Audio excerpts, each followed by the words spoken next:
What's up, gente? What's up, Raza? What's up, people? Uh, just want to let everybody know I want to do a quick update and follow up to self defense and the right to self defense. I know a lot is happening out there. And when it comes to self defense, we need to know how to defend ourselves. And there's more than just, physical self defense. Obviously, that's what people know.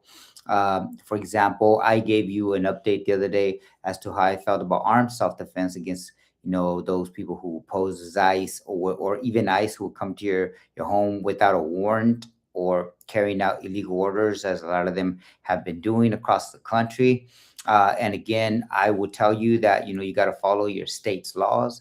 So what is self-defense? And by the way, going back to that, make sure that you follow your state's laws, know what the difference are, because the basic self-defense, I'm gonna read you a couple of things here that you should know just to get it right here. Let's see.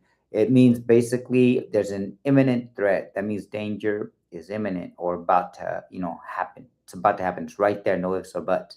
Proportional force means your response matches the level uh, to, the level of the threat. So, for example, if somebody's coming at you with a gun on the streets and all you have is something like not a gun but let's say something like a stick, it's just as deadly a bat, or even something like a broken bottle, things like that. Those are proportional threats.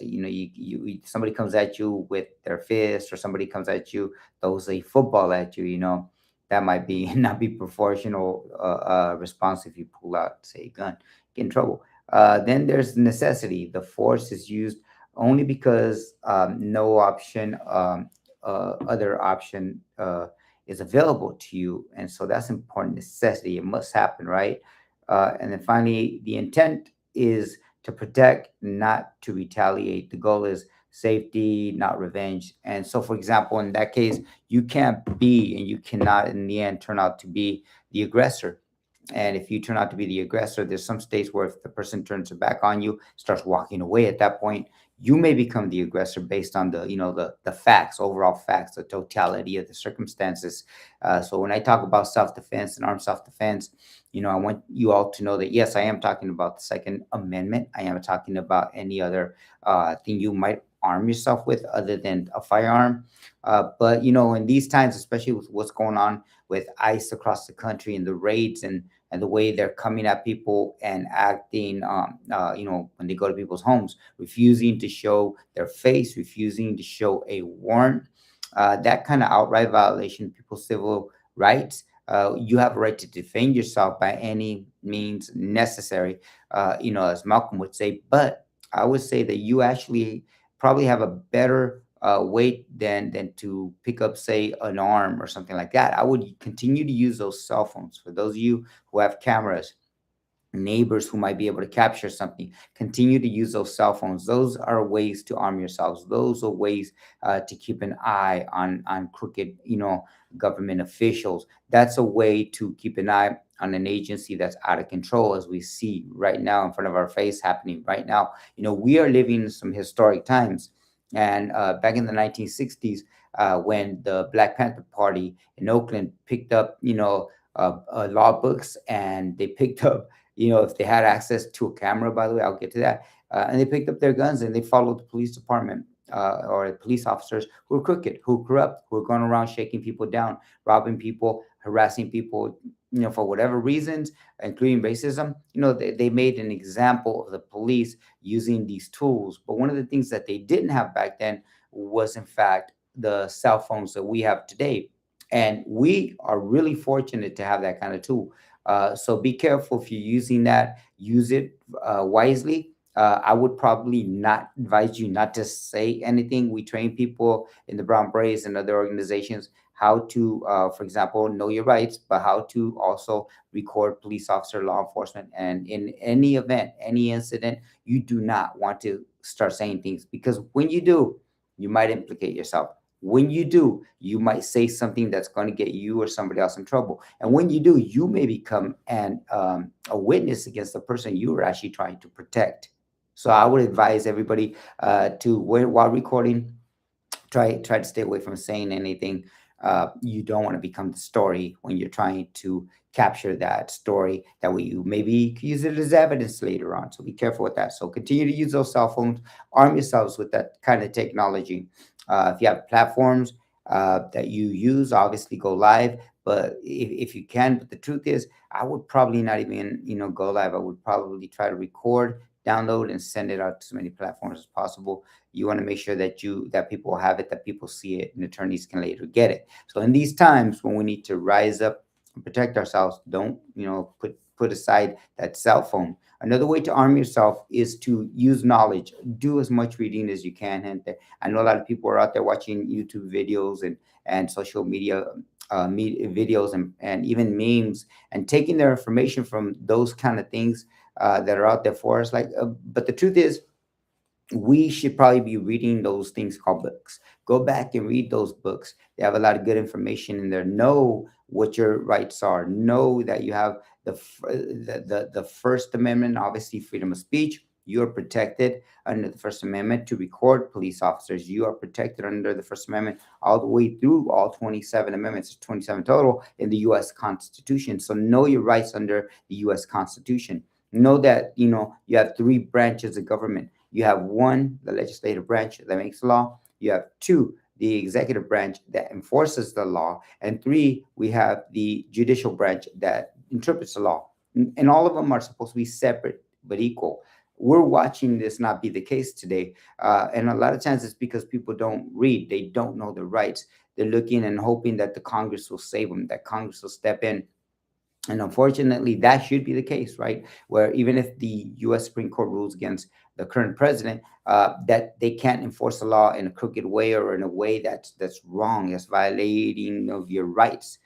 So know your rights, know your the laws, have that knowledge, because people, including the current resident in the White House, will abuse those laws. We've seen other presidents do the same. I'll point out Obama, for example. Barack Obama killed a lot of Muslim people. A lot of people were very upset with him because he killed even a young, I think it was a 14, 15-year-old who was with his father.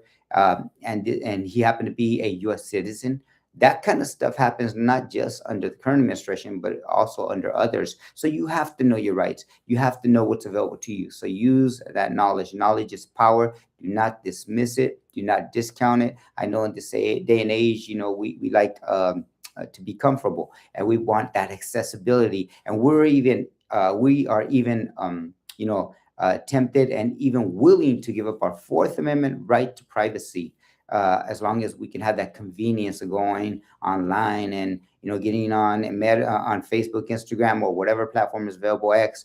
And it's true, we've given up the Fourth Amendment right to privacy, where we don't want to give up our information to just anybody, but we do. And unfortunately, even as I use this platform right now, you should know that you do not own these videos. You do not own your pictures of your family, your kids, your experiences on Meta's Facebook or Instagram or any other site that's being used today. You don't. They do. That's why they're a .com. That's why when we sign up with them, we give them our personal information, and we agree that to all these terms and conditions.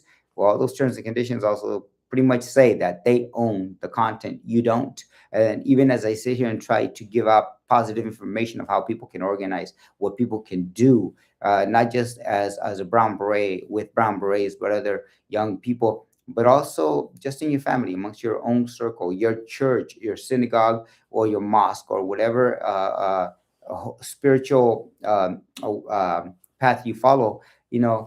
Even as I sit here and give you this, this content can easily be claimed by YouTube, by Google, who owns, I believe, YouTube, or whoever owns YouTube. So, just know that when we sign that dotted line, we're giving away that right.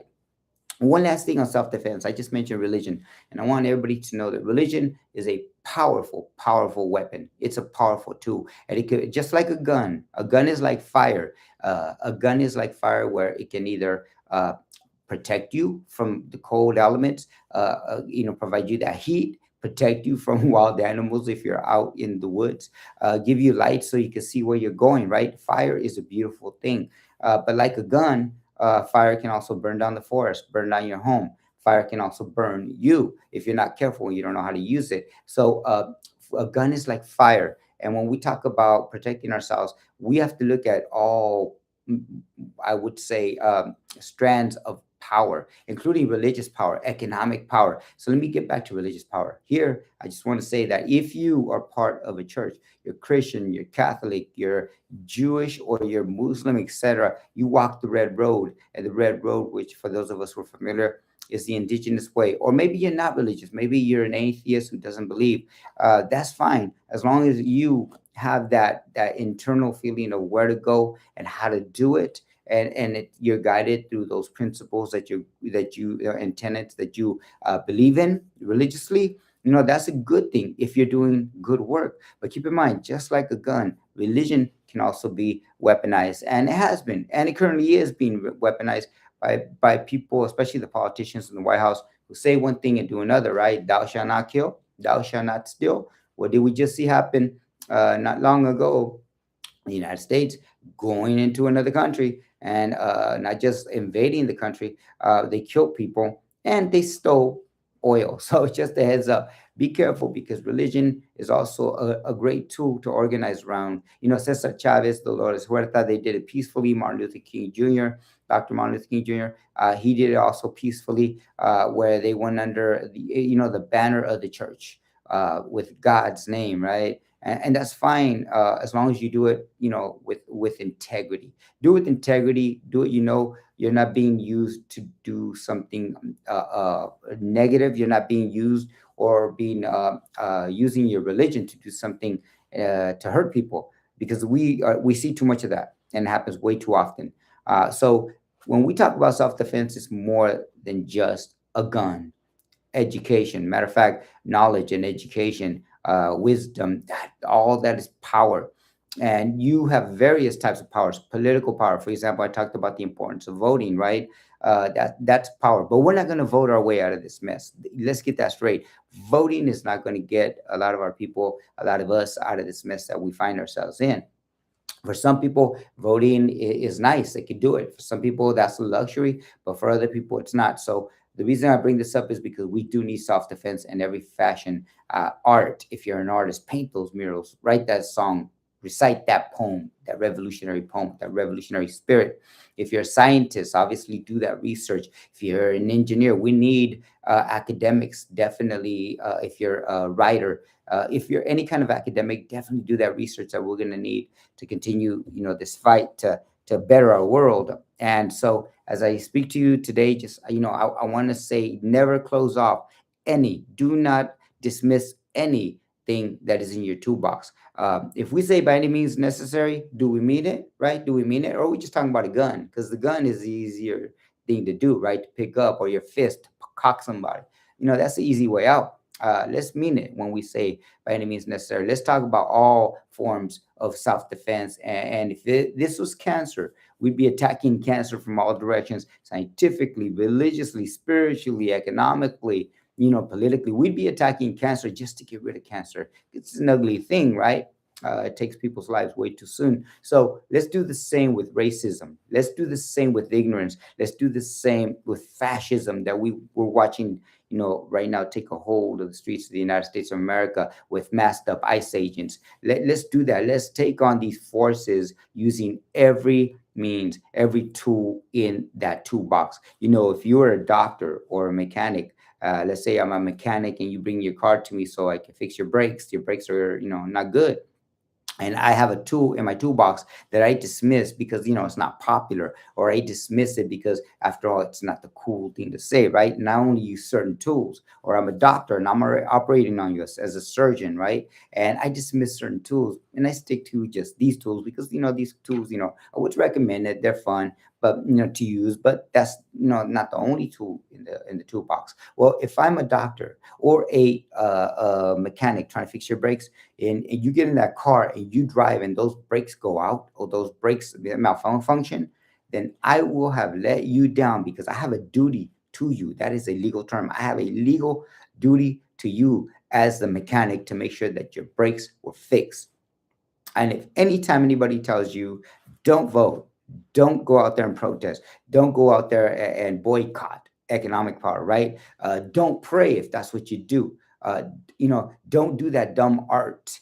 Well, if anybody ever tells you or dismisses any of those approaches, I would encourage you, to step back, because we have to use every tool in the toolbox. And again, the easy thing is to say, pick up a gun.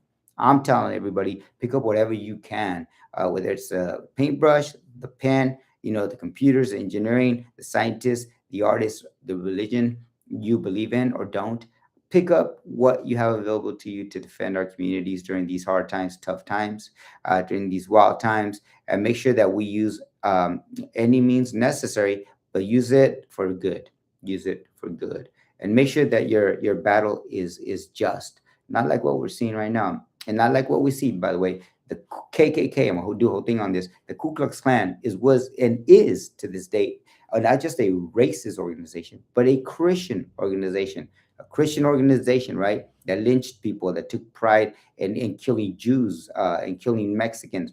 The KKK, yeah, you don't want to be like the KKK. So do it for good, do it for the right reasons. And with that, I'm out. Thank you, everybody. And keep up the good fight. As they say, ojo, que viva la causa. I'm out.